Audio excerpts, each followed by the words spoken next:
All right, hey everybody, welcome back to the channel. This is Rob here at Smirking Gun Reviews, back yet again with another Marvel's Agents of S.H.I.E.L.D. Season 1 review. We are up to Episode 8. It is called The Well, so full spoilers if you have not seen this episode. So, this is our first kind of official MCU tie-in episode, like directly connected to one of the movies, and that's Thor: The Dark World. The events in this take place after the movie's over, and they have to do the cleanup in Paris. I think it was Paris. And it's kind of fun to see that, the side of things of the aftermath. I mean, it is pretty limited. The set is not that big. We were only shown kind of images from the movie. We don't see the full-blown, scale of work that's being done. But still, we get the point. And it just kind of like showing like that they're in the area. This is something that's going on now. It is a little weird that they tie in something as Guardian into this episode, because when they go to the two people in the woods that are looking for some sort of object, it just kind of seems a little too convenient that it's an Asgardian staff or rod that's inside this tree. It's just a little on the nose. And okay, so that couple that's in the woods, right away, the girl, there was something about her that bothered me. And I couldn't let it go, so I had to look her up. And her name is Erin Way. I'm sure she's a perfectly lovely person, but the thing that I remember her for, why she was bugging me, is she was on a show called Colony, where she guest starred for a while as this like tutor for the kids of Josh Holloway's character, and she was like pumping them full of like just terrible, terrible, terrible shit. And I just remember every time that show on, when I'd see her on that show, I'd just be like, oh my God, would somebody please kill her? So it was the first instinct as soon as I saw this actress on here. I was like, oh, I do that a lot. But she's in this, and they find this staff that's inside this big tree. And I guess they went out there because they wanted to start shit. Like, it didn't, like, they were bad people. Like, you may think that maybe they were doing like some kind of activism thing and they were peaceniks or something, like, but no, they get the staff and they just start killing people and causing shit, and it's just, I don't know, they're supposed to be like, they want to start some new movement for their cause, and which is whatever. It's kind of a, I don't know, kind of a stupid I don't know. This is like the Thor: The Dark World, like literally, like it's kind of a mess of an episode because it's just kind of stupid. I don't know, like the actual like mission stuff and what they're after and all that. It's just kind of dumb, especially when they go to find the person that knows about the artifacts, and it turns into that it's Peter McNichol.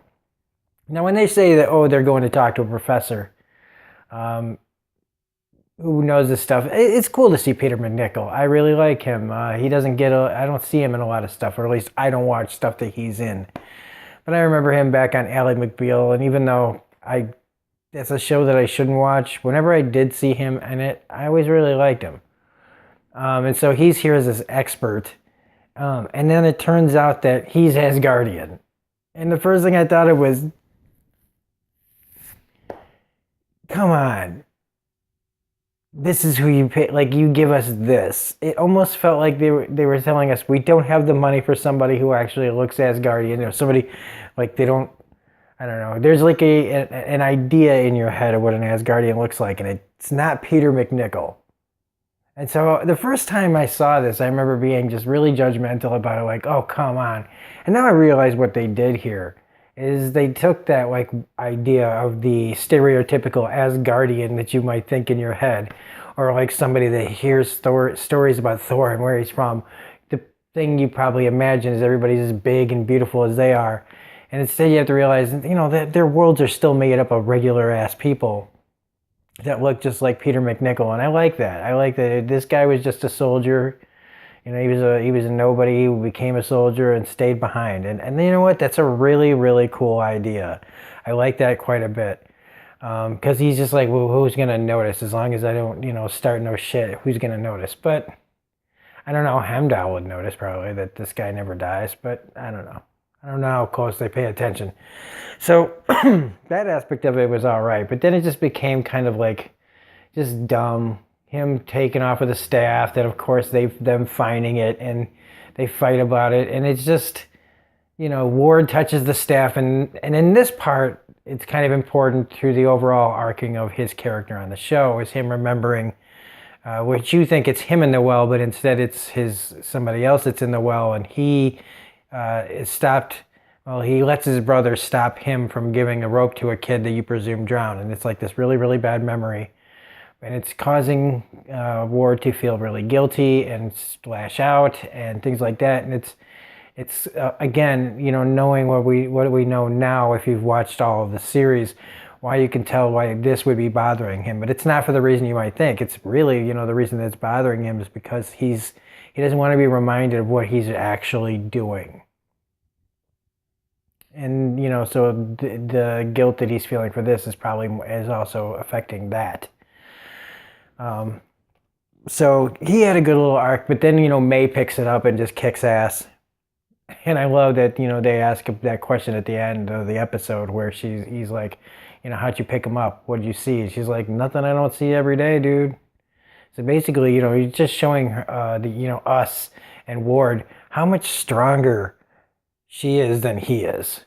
He's supposed to be the big, like Steve Rogers of S.H.I.E.L.D., and he's pretty fragile and pretty weak in some ways.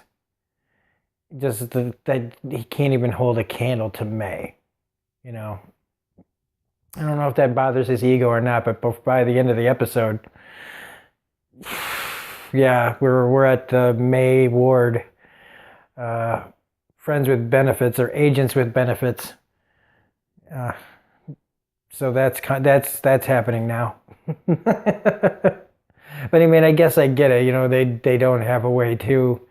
There's limited ways, I guess, for them to release the stress of their job, and I guess, a warm body's as good as anything else, right? We get more of Coulson's stuff, which I'm really can't wait for this part of the storyline to be over, because they have to work it in every episode.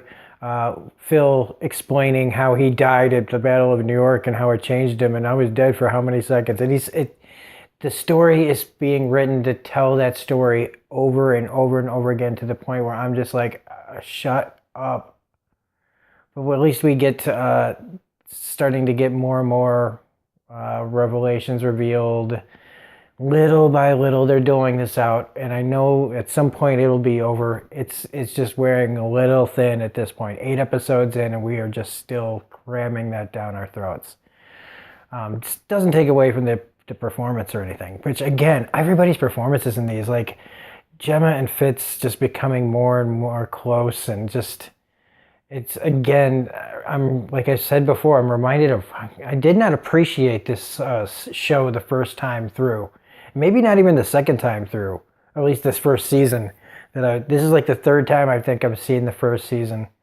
But when I watched them like back to back. So it's still been a while since I've seen the first season, and I did not appreciate this as much as I should have the first time around. I like that Mean Ward will go right back at Fitz about, I'm going to have to save her again. Like, oh, geez, man, this guy is, yeah. So anyway, that's really about it. They saved Peter McNichol's life, and so the staff everything is good. They capture the bad guys. There's really not much to say about this episode other than that, and then him finding out this thing where he's sweating at the end. So that's it. This is one of those episodes. They tried to do something cool with a tie-in with Thor, but just like Thor, it's kind of like a what the fuck kind of episode. It's one of those getting to be the middle of the season, close to it. Well, 22 got a few ways. So we're in that kind of range of episodes where they can't all be winners, just like that movie that they're tying it in with. So anyway, that's it. If you like this review, please hit the like button, comment, share, subscribe, all that jazz. Otherwise, this is Rob saying have a great night, and we will see you next time.